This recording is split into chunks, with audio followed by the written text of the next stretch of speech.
Binisita at ininspeksyon ni Maguindanao del Norte Provincial Police Director Police Colonel Eleuterio Ricardo Jr. ang Special Security Task Group o SSTG na dineploy sa Ligawasan at Tugonan Special Geographic Area BARMM. Ang detalye mula kay Naphtali Bendol.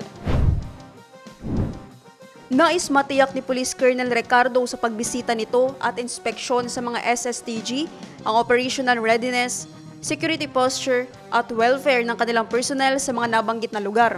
Nagkaroon din ng briefing hinggil sa current security situation, mission objectives at logistic needs ng team. Binigyang diin ng opisyal sa kanyang mga tauhan ang kahalagahan ng proactive security measures sa pagpapanatili ng kapayapaan at estabilidad lalo na sa papalapit na national at local elections. Sa pagbisita naman ito sa Tugunan, nagsagawa ito ng assessment sa security posture ng kanyang mga tauhan sa lugar, kasunod ng nangyaring gulo sa pagitan ng ilang grupo kamakailan.